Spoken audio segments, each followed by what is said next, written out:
Hello and welcome to another edition of the Fells of Great Britain.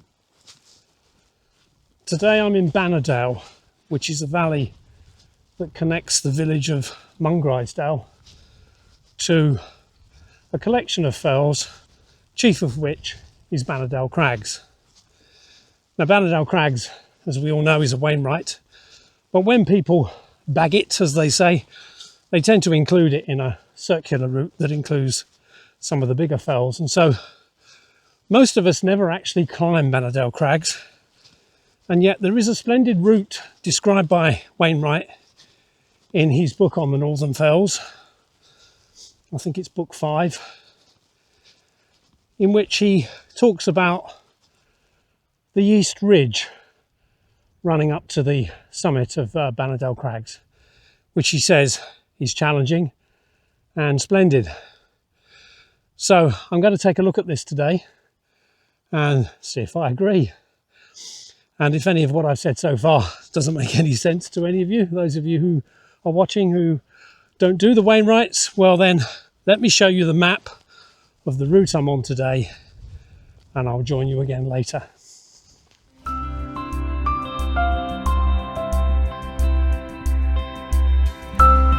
The Lake District National Park lies in the north of England in the county of Cumbria, and we begin our walk in the north of the park at the small settlement of Mungrisdale. Taking the public footpath west and then southwest along the bank of the river Glenderamackin, we head into the somewhat boggy valley of Bannerdale for around 2 miles. At the river ford we turn west and make a steep ascent to Bannerdale Crags along its east ridge. The path along the ridge is on grass and is well defined at first, but then the route becomes very much more difficult as we reach the disused mine workings lying at the foot of the very steep, craggy and loose stretch of the ridge running to Bannerdale Crags summit. This final part of the ridge involves a taxing ascent of around 500 feet, and although safe, its difficulty should not be underestimated. At the summit we enjoy spectacular views of Blencathra to the southwest, Skiddaw to the west, and of Fell to the east. From the summit we now head north for around 1.5 miles along the edge of Bannerdale Crags to Bowscale Fell, and along the way we enjoy splendid views west over precipitous crags and down into the desolate valley of Bannerdale.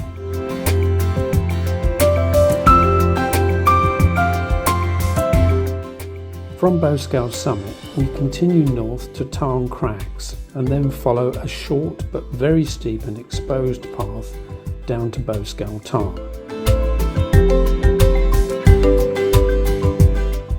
Our route finishes along the old Victorian tourist track running east to the settlement of Bowscale.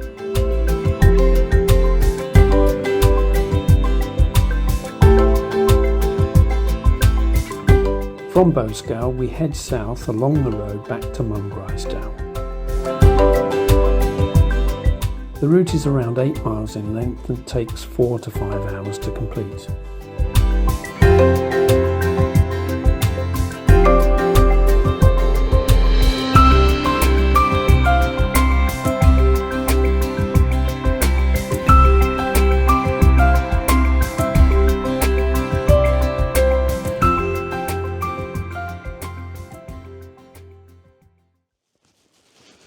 Well, this path is extraordinary. It's a remote part of the Lake District and yet it's better finished than so many of the tourist routes on the fells. You get plenty of this kind of pathway in the Yorkshire Dales where it's very boggy, and I guess it's very boggy here, and this would be impassable if it weren't for this path. But it's impressive nonetheless, very expensive to do. And just for a few people like me. There's no one else here today, although the weather isn't that special. The weather forecast was for somewhat better weather. Let's hope for something a bit sunnier later on.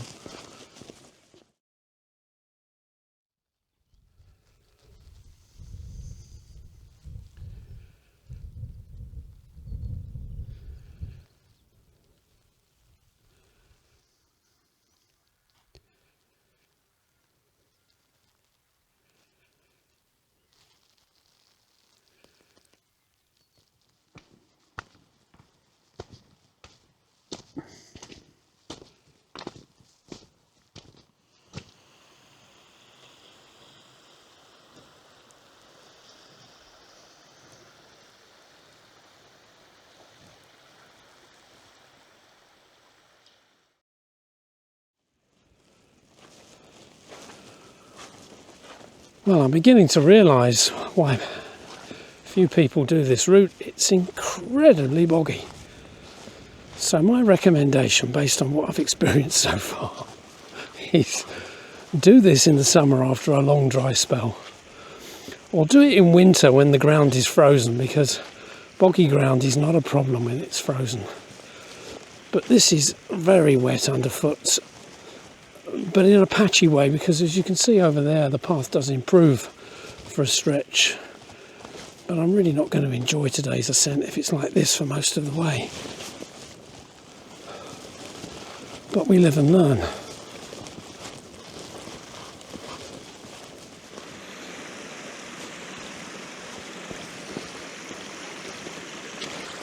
Pretty, but tricky.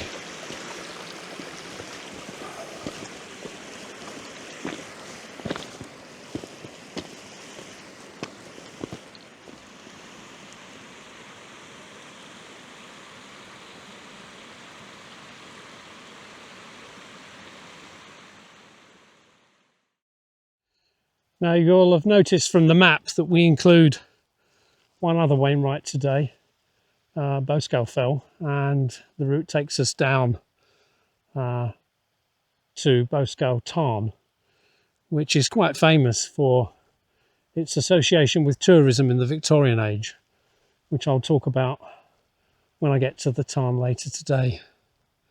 So it's going to be a nice circular walk, but unfortunately the weather forecast has not turned out to be as stated, and it's we've got a very low cloud base, if I show you here, which I'm hoping will lift. If not, I think it will be a bit of a spoiler today for any decent views, because the views from the top are splendid.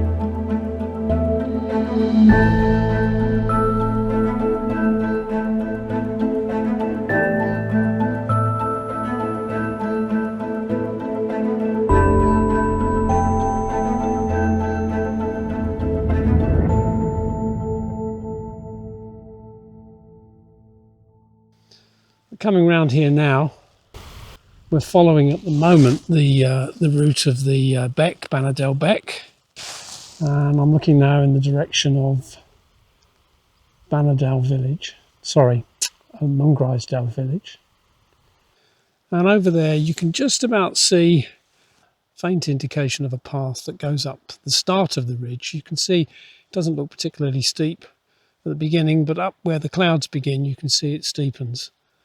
And Wainwright says it can turn into a bit of a scramble. So I'll see how I get on. I'm not the fittest of people these days, so well, I might fail in my attempt, but I'm going to try nonetheless.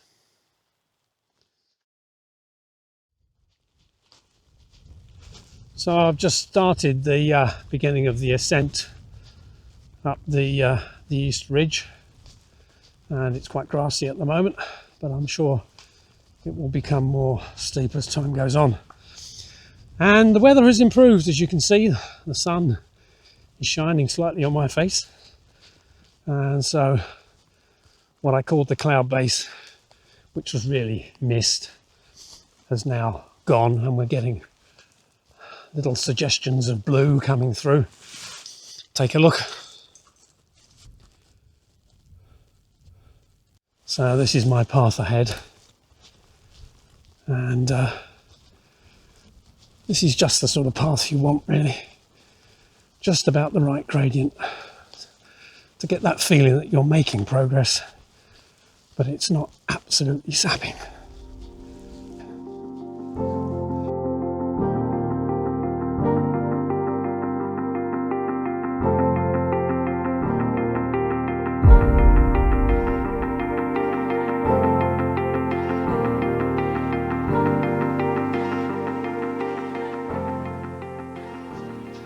What was I saying?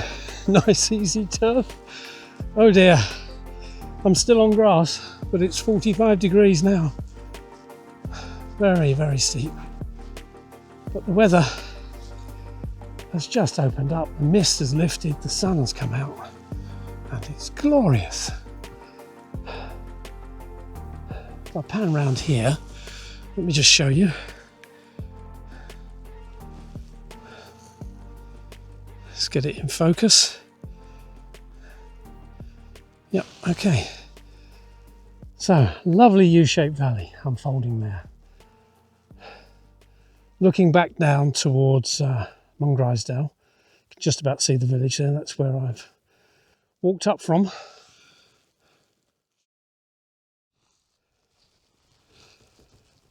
Oh my, this is very, very fine indeed.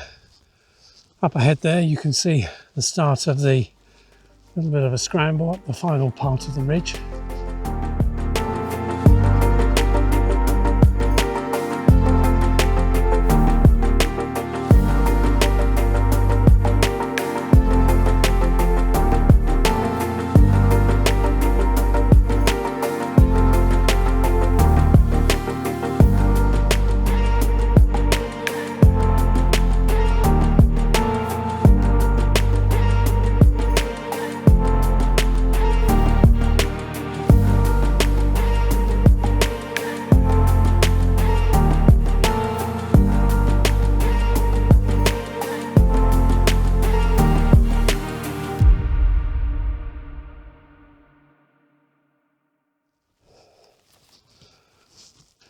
Well, I've just completed now the first phase, if we can call it that, and panning round now, you can see all the way along the cliff top there and over towards Bowscale Fell, which we're going to do later, and a fabulous view down into Mungrisdale. And then over here is Fell in shadow. And in the far distance there, I think we can see the end of the Helvellyn range. I think that's Clough Head that we can see. But absolutely fabulous views. So, pretty stiff climb, and plenty more to come, I think. So let's press on while the sun shines.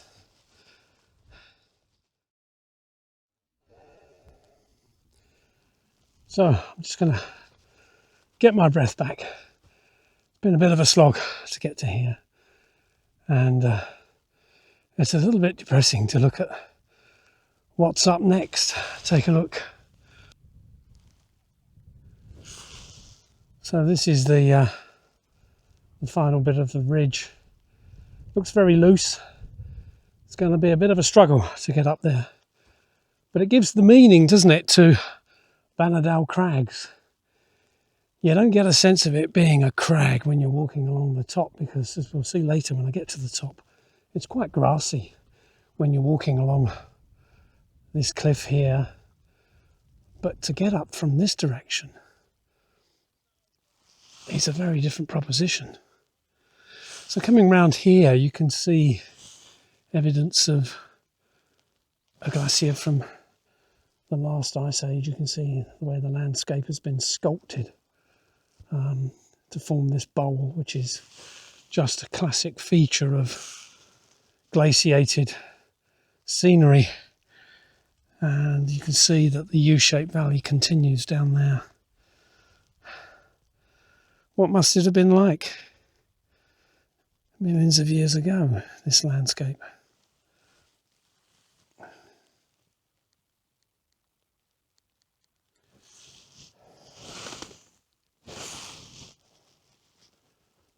Just come around here and get myself out of the sun. So, a brief pause here, I think, to get my breath back, and I think I'm going to have to shed some clothing because that's going to be a bit of a stiff pull to get to the top. But I'm looking forward to getting there. It's been fabulous, and it was well worth the wait. Coming up the grassy nose of this ridge, I waited for nearly an hour just in the hope that the mist would clear, and it delivered for me big time. And the views now are absolutely spectacular. So, onwards.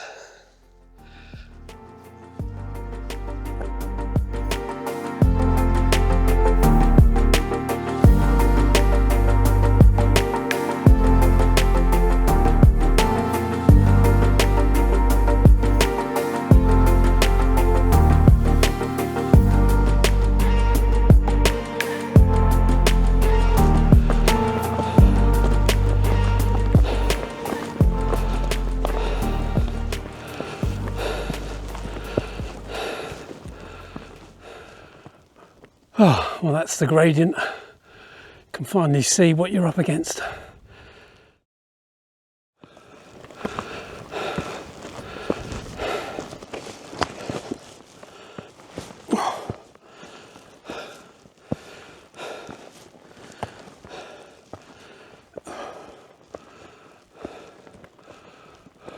Almost looks as though this has been worked by quarrymen. This doesn't look like a natural scree at all.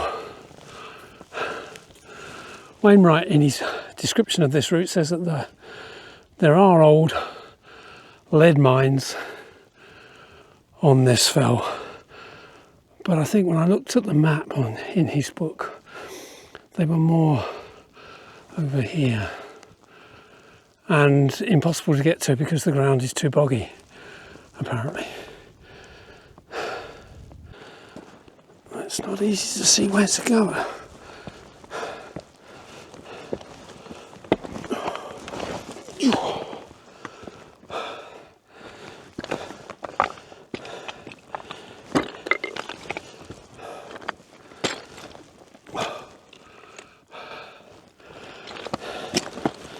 Perhaps round here.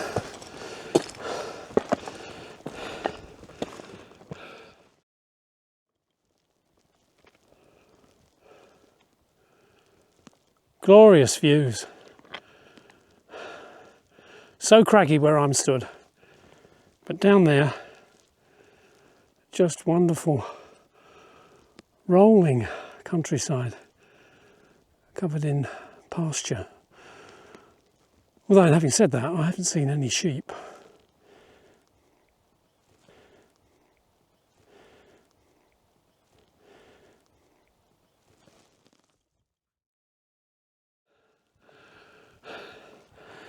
Well, I was right, there's definitely some evidence of quarrying here, presumably for slate. This whole area, Skiddaw and Blencathra, is amongst some of the oldest rocks in Lakeland. They're all metamorphosed sedimentary rocks. Sedimentary rock turned into slate by massive pressure and heat.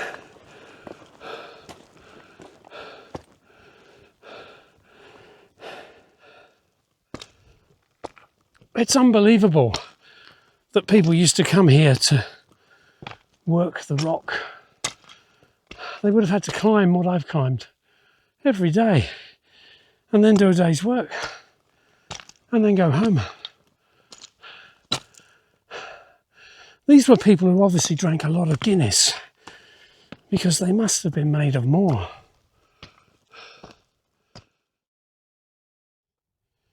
So just here is evidence of a landslip. We've got this gully full of scree, but I don't think that's been fashioned by a watercourse or anything like that. I think that's a landslip.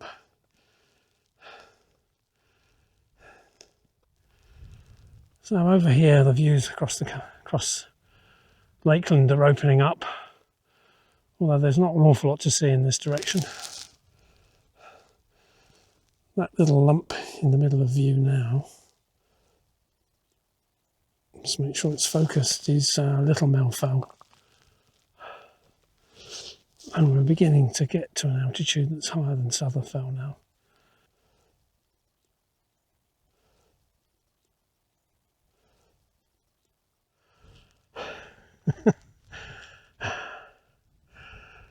Doing this filming gives me an excuse to stop for a rest. Oh, right. About halfway done, I think. Another 20 minutes or so. is that landslip a little bit better displayed.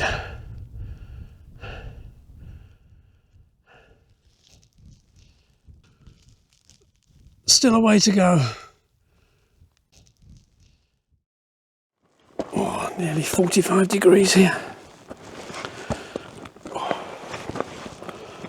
I'm almost at the point where I'm going to need my hands.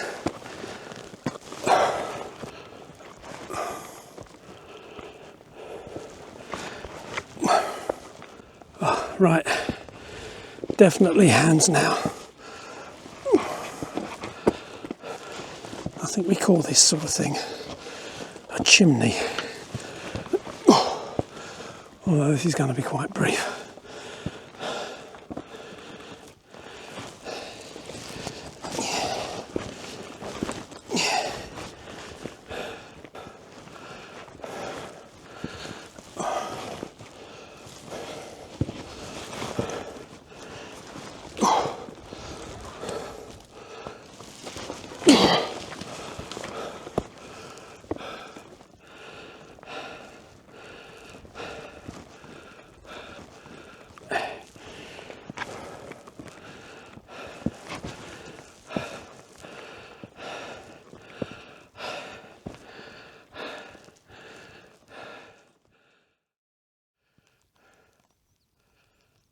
Is it worth the effort? Well, you be the judge of that. Look at these views.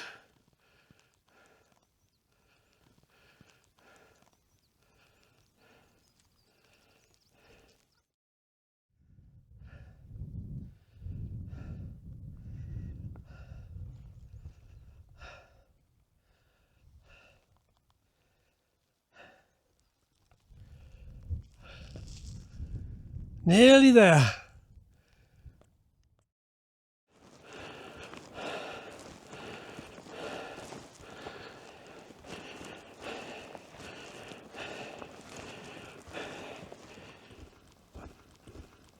At last.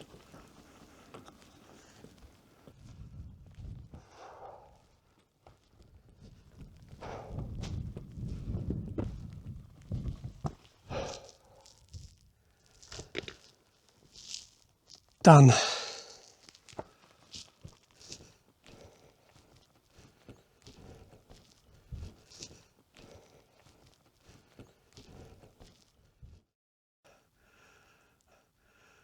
Over there then is a lovely view of Blencathra. And you can see, I think you can see Sharp Edge, I think.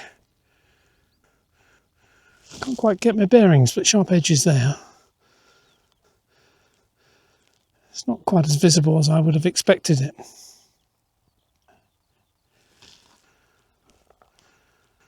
But coming around here, we've got these lovely views.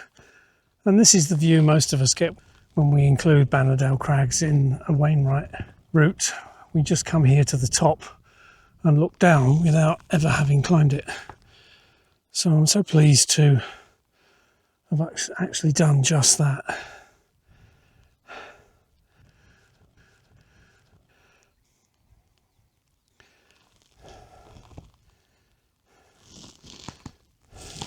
It takes a while sometimes to lock onto faces. Okay, technology is not perfect, but it is pretty wonderful, isn't it? Can wander on the fells and just make videos at will with fairly decent audio. Fantastic. Right, so next leg is down to Bowscale and Bowscale Tarn. So I'll speak again then.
So it's time now to leave the summit of Bannerdale Crags and head down to Bowscale and then on to the Tarn to finish off the walk for today. And then unfortunately I've got a bit of a road walk to get back to the car, but in order to make this a nice circular route, that was pretty much unavoidable. So as we come down now, you can see this wonderful escarpment or cliff that is Bannerdale Crags. So up ahead there is that lovely cliff. So that's not actually the top of Bannerdale Crags, but that's the great sweeping arc of a cliff that the crags are famous for.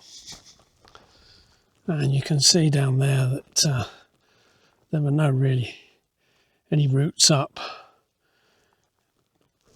Although Wainwright says there's a bit of a scramble on this side available to the bold, but not to people of my age and disposition. You can hear the skylarks, and there are plenty of sheep up here actually. So although I said earlier that there aren't many sheep, there are on the top here. It's quite a pleasure to see, really. Well, I just met a chap at the summit cairn who said that he saw a pair of peregrine falcons, which is quite something. So I'll press on with this and I'll see you in a while when I get close to the Tarn.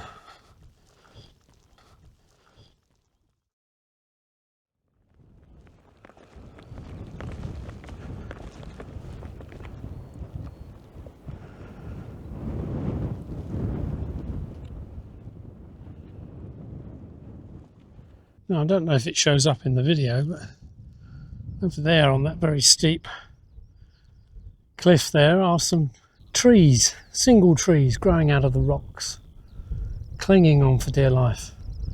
Not yet in leaf. Extraordinary thing.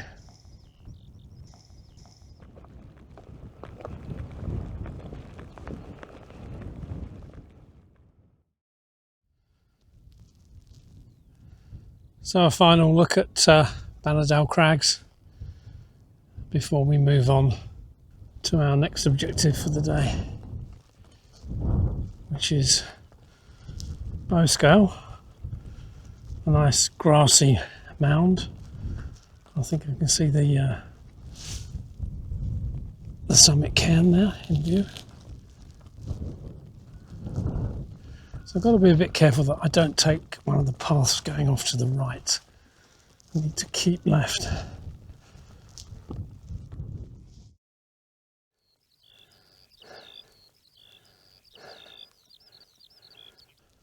Now this ascent path to the top of Bowscale Fell is giving us splendid views of Blencathra. You can clearly see Sharp Edge there to the left of the main summit.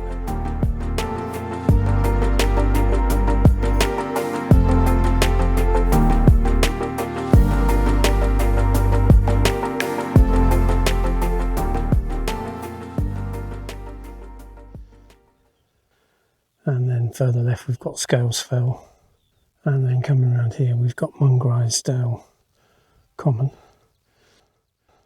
Most of us who do the Wainwrights cannot understand why Wainwright included it. It's not really a peak. And then in the far distance is the great bulk of Skiddaw, veiled in a heat haze. And I think this one to the right is Great Calver. I'll have to look that up and mark it in the video. So we're nearly at the summit. It's not much of a climb from Bannerdale Crags to the summit of Bowscale Fell. And thereafter it's a descent down to the Tarn.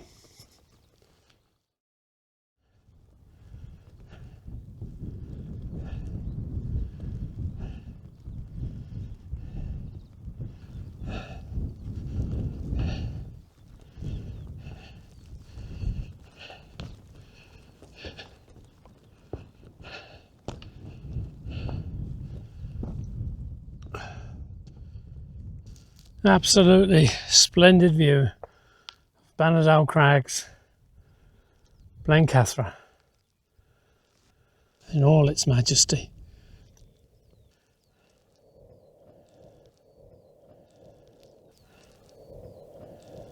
And Skiddaw. And all these other fells that are part of Wainwright's northern fells.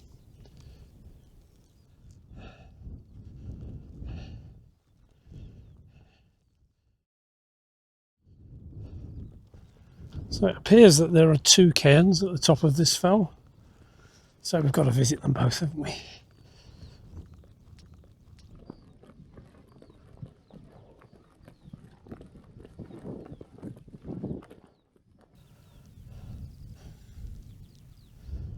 This is the second time I've stood here and looked at this vista here. It's exquisite. Wonderful pasture. Rolling hills. Very different from other parts of the Lakeland. Sorry, other parts of the Lake District.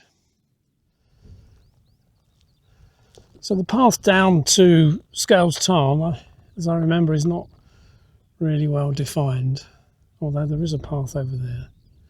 So we need to steer clear of this fell to the right. I don't know if it's name loaded in my head, but we need to keep left and head down there. And eventually we'll come upon the Tarn. As I recall, it just suddenly explodes into view.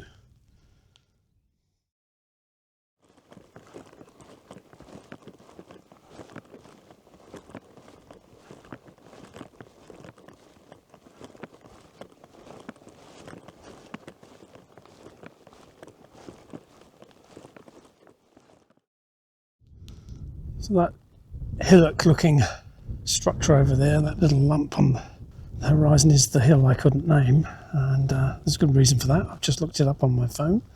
It's part of Bowscale Fell. It leads to Raven Crags, so it's just as well we've chosen not to go down by that route. I'm sure when you get to the nose of that, it's probably quite steep. So in the far distance there, I just thought I'd do another video clip here, because you can just about make out in the far distance the Pennines. Just where the ground appears to meet the sky, you can see a faint line of high ground. And of course the Pennines run all the way up the spine of the UK for about 280 miles, from Derbyshire all the way to the start of Scotland. And it's very much a barrier between the east and the west of the country in the north. There aren't that many roads across them.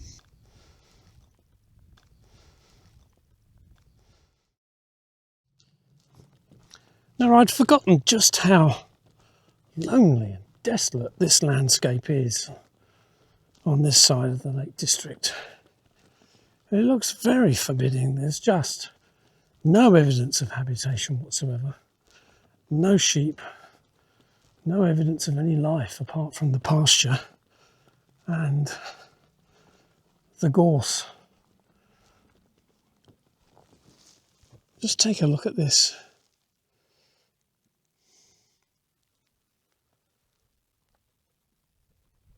silent, desolate, lonely place.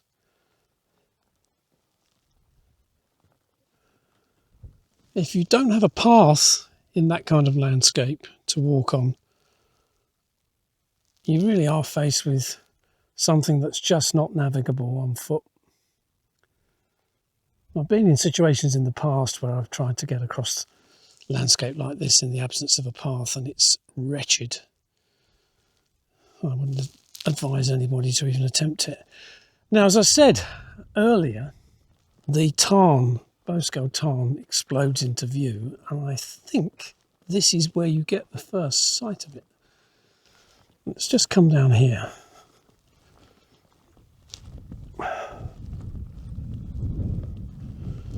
I might be wrong.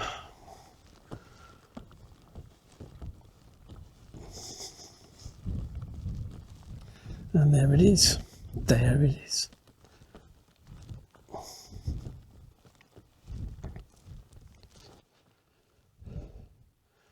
We're going to go down and sit by its edge and have a little bit of a break, I think, but it is in a glorious setting, isn't it?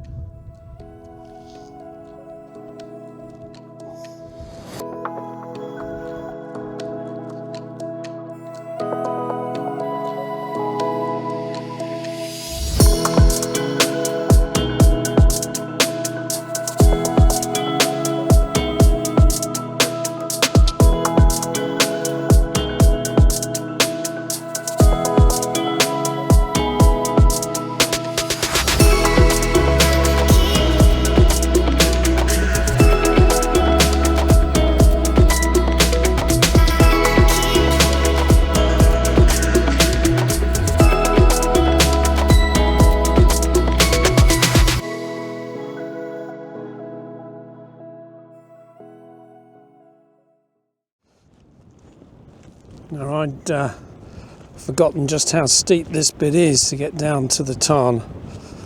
This path is a bit wretched. Have to be quite careful here. Well, the sheep clearly don't mind it. It's not just the steepness, it's just very loose. It's a little bit better here. Could really do with my walking pole, but I decided to abandon that today because I have so many flipping cameras.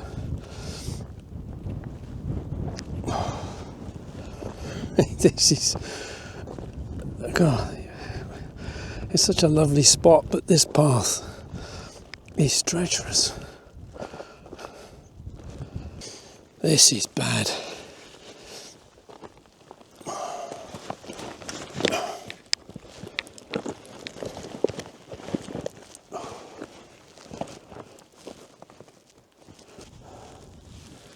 Big mistake not bringing the walking pole.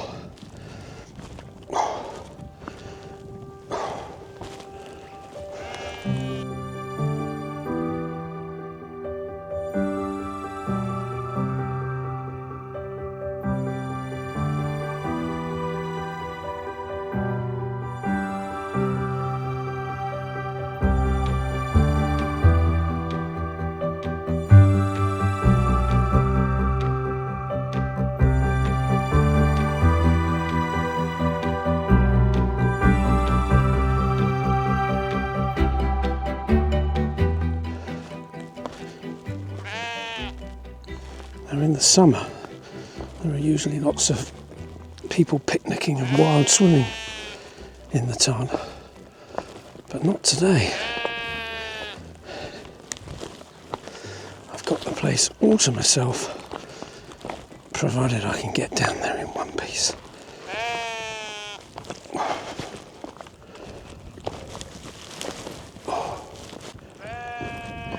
Dare I say that it's just a tad easier now?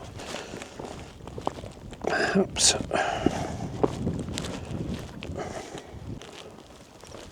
Well, we'll have earned a rest at the water's edge when I finish this.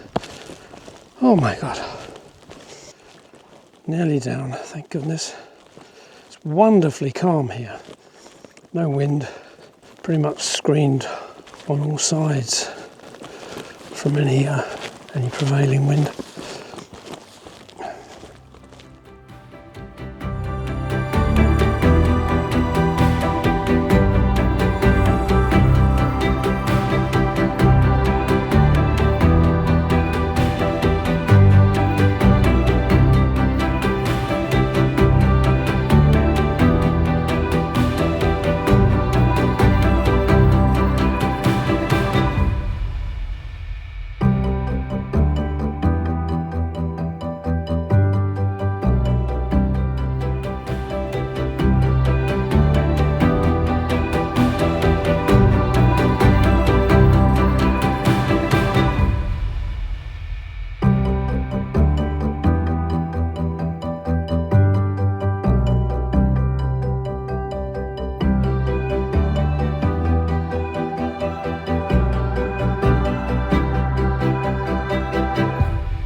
It's so nice to be here at the end of an arduous walk.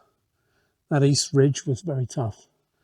And just to be here in the sunshine, the afternoon sunshine, is just glorious. And it's so quiet and there are no other people. So I said earlier in this video that I would talk about Bowscale Tarn. It was made famous in the Victorian period when the railways came in the 1830s. People all over the country started travelling from one part of our country to another, probably for the first time.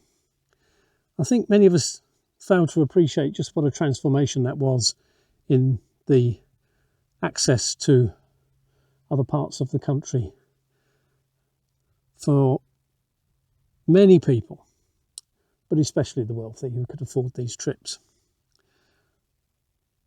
Before the railways, it was just horse and cart, or you would have to get in a boat and skirt around the coastline to go from one part of the country to another.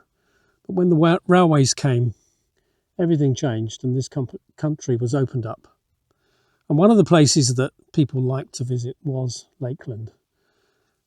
And it was made especially famous by Wordsworth, who lived in Grasmere for a number of years and raised his family there.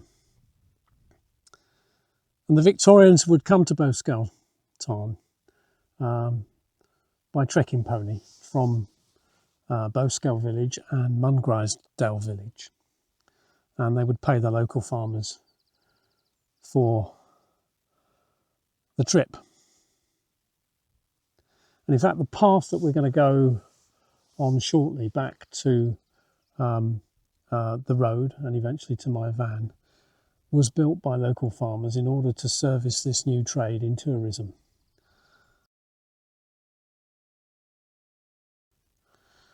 Wordsworth wrote a poem, a strangely titled poem in my opinion, called The Song of the Feast at Brougham Castle upon the return of Lord Clifford. I don't quite know why he chose to write a poem about that particular historical event or historical figure. And I don't think it's a particularly well-known poem. But it's of note here at Bowscale Tarn because one of its verses refers to a pair of immortal fish that, legend has it, live in this tarn.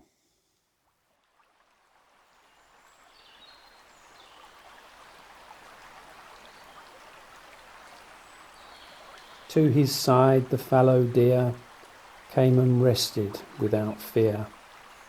The eagle, lord of land and sea, stooped down to pay him fealty. And both the undying fish that swim through Bowscale Tarn did wait on him. The pair were servants of his eye in their immortality, and glancing, gleaming, dark or bright, moved to and fro for his delight.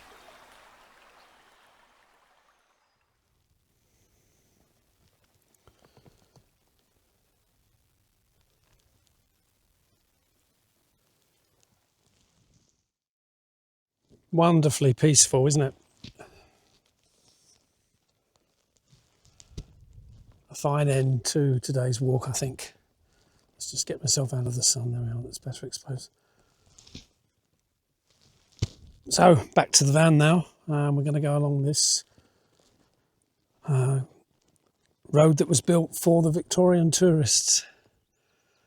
Hardly like a motorway, but as I recall, it's quite a nicely finished track leading back to Bowscale and then onto the road. So let's get on with it.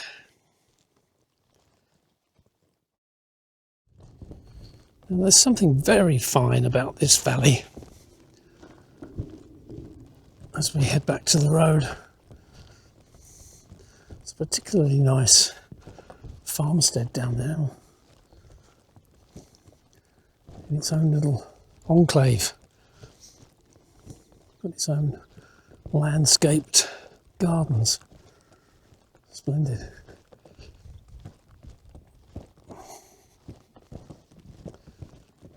It's so nice to be able to stay out later in the day as you can in late spring and summer. It means you can just take your time a little bit more and you're not against the clock with the setting sun. Very fine sheep pasture down there, all in their paddocks with dry stone walls separating each. Beautiful. So we're now on the Victorian road. You can see it's not been maintained over the years. Here it just, the surface just disappears.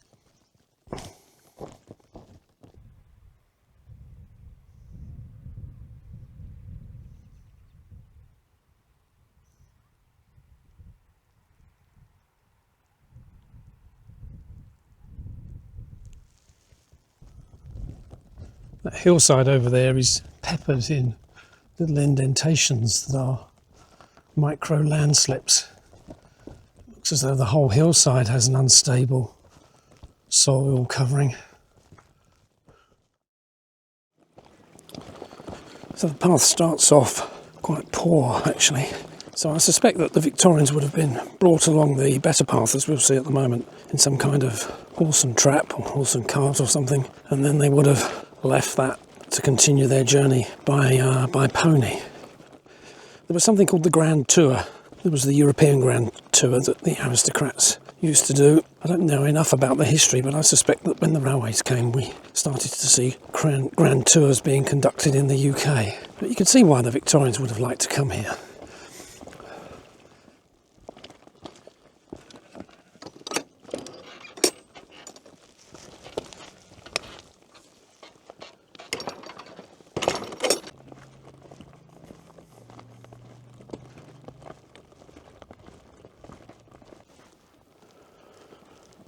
Okay, so we're done and back on the road.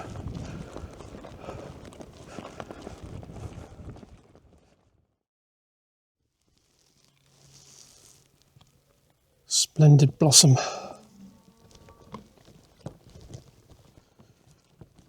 This is proving to be quite a long road walk. I am done in, ready for a sit down.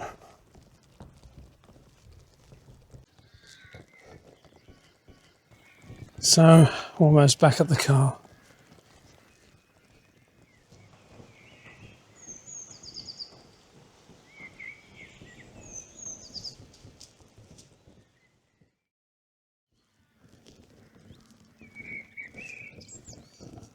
Well, it's been a fabulous walk, very varied.